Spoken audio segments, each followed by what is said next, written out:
Mr. President, I'm delighted to be able to be here to join my colleague from Delaware to talk about what's happening with enforcement of the Joint Comprehensive Plan of Action. And if we want this to succeed, one of the things we need to do is to make sure we support the IAEA, the international agency that is charged with monitoring and verifying Iran's compliance with the agreement. And so I want to address that first, and then I want to talk about some national security nominees who are also critical as we think about how we enforce this deal. First of all, we all know that the IAEA is absolutely critical to the international non-proliferation system and to the enforcement of the JCPOA.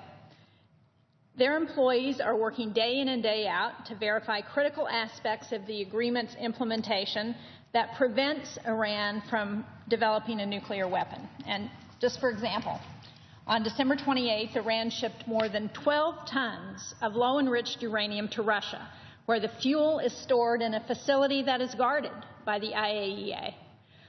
The IAEA has increased the number of its inspectors on the ground in Iran. They've deployed modern technologies to monitor Iran's nuclear facilities, and they've set up a comprehensive oversight program of Iran's nuclear facilities.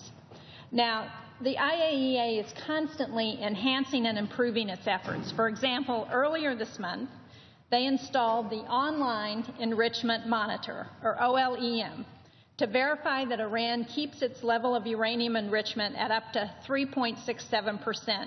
as they committed to under the JCPOA, so keeping it at that 3.67% level. Now, this prevents Iran from enriching uranium to a point where it could conceivably be used in a nuclear weapon. And this is new technology. It was developed by the IAEA with significant support from American scientists at our Department of Energy National Labs. As a result of the JCPOA, this new system can be used in Iran.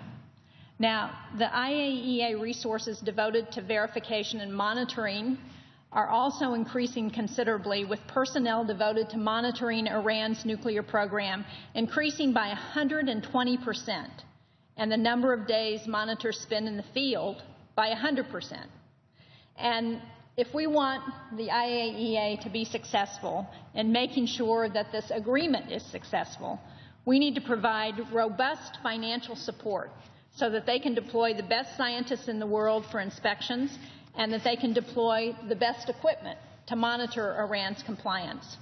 IAEA Secretary General Amano has called on member states to provide long-term funding for the IAEA's additional activities in Iran that are estimated at approximately $10 million a year. And if we think about this cost, that's a really good investment for America as we prevent Iran from getting a nuclear weapon.